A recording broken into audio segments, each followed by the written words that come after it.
আমাদের সঙ্গে খেলবে? অন্ধকারে ভেসে আসা একটা ছোট্ট বাচ্চার গলা, আর তার সাথে খিলখিল করে হাসির শব্দ। ভাবলেই গায়ে কাঁটা দিয়ে ওঠে, তাই না? এটা কিন্তু কোনো মন গড়া ভূতের গল্প নয়। আজ আমরা এমন একটা ঘটনার গভীরে ঢুকতে যাচ্ছি, যা শোনার পর হয়তো আপনাদের রাতের ঘুম উড়ে যাবে। হরর স্টোরির বিশেষ বিশ্লেষণে সবাইকে স্বাগত। আজ আমরা পশ্চিমবঙ্গের এক প্রত্যন্ত গ্রামের এমন এক অতি প্রাকৃতিক ঘটনার ব্যবচ্ছেদ করব, যা আজও একটা বিরাট রহস্য। চলুন ধাপে ধাপে দেখিনি ঠিক কি ঘটেছিল সেই কাল রাতে।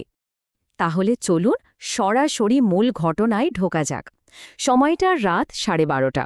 আকাশে চাঁদ নেই, চারপাশ ঘুটঘুটে অন্ধকার। জায়গাটা পশ্চিমবঙ্গের ছোট্ট আর শান্ত একটা গ্রাম, কৃষ্ণডাঙ্গা। দিনের বেলা এই গ্রামটা আর 5টা গ্রামের মতোই স্বাভাবিক, কিন্তু সন্ধে নামলেই চারপাশের ছবিটা কেমন যেন পাল্টে যায়। সবাই ঘরে খিল দেয়, কারণ গ্রামের ঠিক শেষ মাথায় দাঁড়িয়ে আছে এক ভাঙাচোরা অভিশপ্ত ইমারত, লোকমুখে যার নাম কালো বাড়ি। এই কালো বাড়ির রহস্যটা বুঝতে গেলে আমাদের একটু টাইম লাইনে নজর দিতে হবে। বহু বছর আগে জমিদার রমেশচন্দ্র আর তার পরিবারের রমরমা ছিল এ বাড়িতে। কিন্তু এক কাল রাত্রিতে পুরো পরিবারটা বেমালুম গায়েব হয়ে যায়। পড়েছিল শুধু রক্তের কিছু দাগ। তারপর থেকে দশকের পর দশক বাড়িটা একদম ফাঁকা। কিন্তু গ্রামের মানুষের দাবি, রাতের অন্ধকারে নাকি ওই বাড়ি থেকে কান্নার শব্দ আর রহস্যময় পায়ের আওয়াজ ভেসে আসে। এখন এই জায়গাটায় এসে গল্পটা দারুণ একটা মোড় নেয়। একদিকে শহরের শিক্ষিত যুক্তিবাদী স্কুল মাস্টার অরিন্দম, যার কাছে ভূতপ্রেত মানেই স্রেফ কুসংস্কার আর গুজব।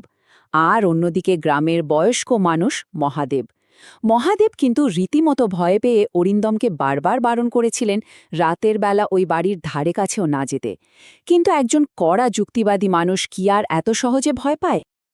আর এই বারণ থেকেই জন্ম নিল কৌতূহল। শুরু হল মধ্যরাতের এক ভয়ঙ্কর অনুসন্ধান। চারদিকে ঘন কুয়াশা, শ্মশানের মতো নিস্তব্ধতা, শুধু ঝিঝি পোকার একটানা ডাক। অরিন্দম হাতে কেবল একটা টর্চ আর একটা পুরনো লণ্ঠন সম্বল করে বেরিয়ে পড়ল। তার একটাই লক্ষ্য, এই কালো বাড়ির রহস্যের বৈজ্ঞানিক ভিত্তিটা যাচাই করে দেখা। বাড়ির সামনে পৌঁছাতেই শুরু হলো আসল খেলা। Catch catch! ভাবুন তো, একটু হাওয়া নেই, অথচ আধখোলা দরজাটা নিজে থেকেই দুলছে। অরিন্দম যখন সেই দরজা পেরিয়ে ভেতরে পা রাখল, ধুলো আর তীব্র পচা গন্ধে যেন তার দম বন্ধ হয়ে আসার জোগাড়। দেওয়ালের পুরনো ছবিগুলোর দিকে তাকালে মনে হবে কে যেন খুব আক্রোশে মুখগুলো আঁচড়ে নষ্ট করে দিয়েছে। ঠিক তখনই ওপরতলা থেকে একটা ভারী আওয়াজ নেমে এলো। ধূপ ধূপ! কেউ যেন খুব ভারী পায়ে ওপরতলা পায়চারি করছে। এই আওয়াজটাই অরিন্দমকে আরও বেশি টানতে শুরু করল।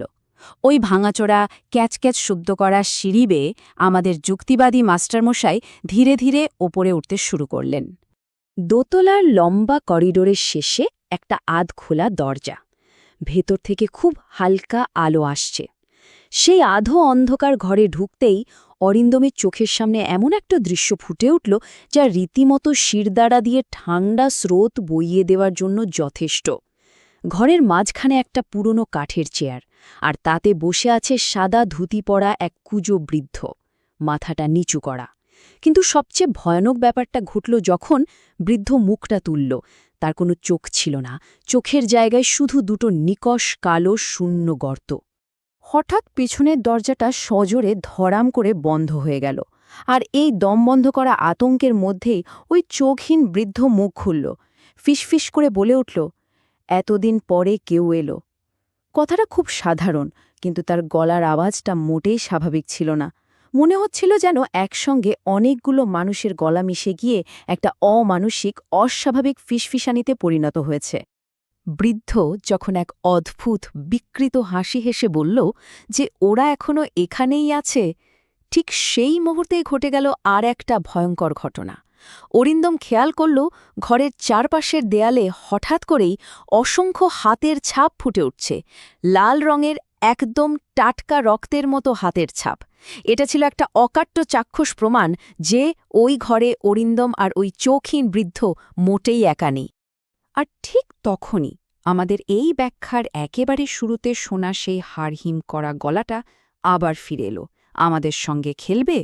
অরিন্দম টর্চের আলো ঘোরাতেই দেখল অন্ধকার ফুঁড়ে বেরিয়ে এসেছে একটা ছোট্ট ছেলে। মুখটা পুরো ফ্যাকফ্যাকে সাদা, চোখ দুটো কুচকুচে কালো, আর হাতে ধরা একটা মাথা ছেঁড়া পুতুল। দৃশ্যটা যতটা মর্মান্তিক ঠিক ততটাই ভয়াবহ। আর এই পয়েন্টটা খুব সুন্দরভাবে বুঝিয়ে দিচ্ছে যে কিভাবে পরিস্থিতি চোখের নিমেষে হাতের বাইরে চলে যায়। হঠাৎ করেই একটা কনকনে ঠান্ডা হাওয়া বইতে শুরু করল। ঘরের সব জানালা একসঙ্গে সশব্দে খুলে গেল। শুরু হল অসংখ্য অদৃশ্য মানুষের কান্নার আওয়াজ। দেওয়ালের ছায়াগুলো যেন জীবন্ত হয়ে এদিক ওদিক হাঁটতে শুরু করল। আর সে চোখহীন বৃদ্ধ, সে মাটি থেকে শূন্যে ভাসতে লাগল। অরিন্দমের জন্য এটা ছিল একটা চরম সেন্সারি ওভারলোড, যাকে বলে চূড়ান্ত প্যানিক। অরিন্দম তখন আতঙ্কে দিশেহারা, প্রাণপণে বন্ধ দরজায় ধাক্কা মারছে। আর ঠিক এই চরম উৎকণ্ঠার মুহূর্তেই সবচেয়ে বড় প্রশ্নটা মাথায় আসে, দেওয়ালের ওই ছায়াময় মূর্তিগুলো আসলে কারা ছিল? এই সাসপেন্সের মধ্যেই বাইরে হঠাৎ বিদ্যুতের আলো ঝলসে উঠল, আর ঘরের ভেতরে থাকা একটা অত্যন্ত গুরুত্বপূর্ণ প্রমাণ চোখের সামনে স্পষ্ট হয়ে গেল। বাজ পড়ার সেই ক্ষণস্থায়ী আলোতে অরিন্দম দেখতে পেল দেওয়ালে একটা বড় পারিবারিক ছবি ঝোলানো, একটা নষ্ট হয়ে যাওয়া পেইন্টিং যেখানে জমিদার রমেশচন্দ্র আর তার পরিবার দাঁড়িয়ে আছে। আর সবচেয়ে শিউরে ওঠার মতো সত্যিটা কি জানেন? এই ছবির মানুষদের মধ্যেই ওই শূন্য চোখের বৃদ্ধ আর কালো চোখের ছোট্ট ছেলেটাও রয়েছে। মানে এতক্ষণ সে যাদের দেখছিল তারা আর কেউ নয়, এই অভিশপ্ত বাড়িরই মৃত বাসিন্দা। এই ভয়ঙ্কর সত্যিটা বোঝার সঙ্গে সঙ্গেই অরিন্দম নিজের ঘাড়ের কাছে একটা বরফের মতো ঠান্ডা নিঃশ্বাস অনুভব করল। পেছন ফিরতেই দেখল সেই চোখহীন বৃদ্ধ ঠিক তার ঘাড়ের নিঃশ্বাস ফেলছে। তার চোখের ওই শূন্য গর্তগুলো থেকে টপ টপ করে রক্ত ঝরছে। সে অরিন্দমের কানের কাছে ফিসফিস করে বলল, কেউ আমাদের বাঁচায়নি। আর ঠিক তখনই যেন কোনো জাদু বলে বন্ধ দরজাটা হঠাৎ ছিটকে খুলে গেল। অরিন্দম কোনো মতে সে বৃষ্টির মধ্যে প্রাণ হাতে করে পালিয়ে বাঁচে। কিন্তু এর পরের ঘটনাটা আরও বেশি অদ্ভুত। এই ঘটনার পর অরিন্দম চরম ট্রমার মধ্যে চলে যায়, আর অসংলগ্ন অবস্থায় একটানা শুধু বিড়বিড় করতে থাকে। ওরা এখনও ওই বাড়ির ভেতরেই আছে। কিন্তু কয়েকদিন পর গ্রামের কয়েকজন যখন সাহস করে ওই ঘরে ঢোকে, তারা একটা সম্পূর্ণ ফাঁকা ঘর দেখতে পায়। সেখানে কোনো কাঠের চেয়ার নেই, দেওয়ালে জমিদার পরিবারের কোনো ছবি নেই, আর রক্তের কোনো হাতের ছাপও নেই। সবকিছু গায়েব, একদম বেমালুম উধাও। তাহলে এখানকার সবচেয়ে গুরুত্বপূর্ণ পয়েন্টটা হল ওই ফাঁকা ঘরে পাওয়া একমাত্র নতুন প্রমাণটা। দোতলার ঘরের দেওয়ালে রক্তের মতো লাল রঙে লেখা একটা মাত্র শব্দ, ফিরে এসো।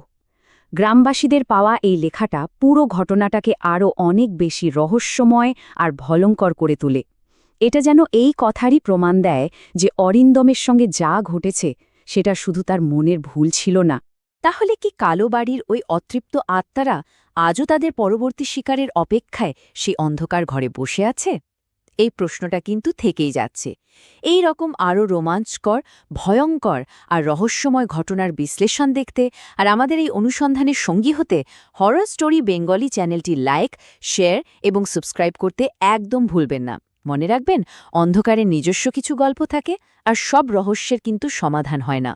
আজকের মতো এই বিশ্লেষণ এখানেই শেষ করছি।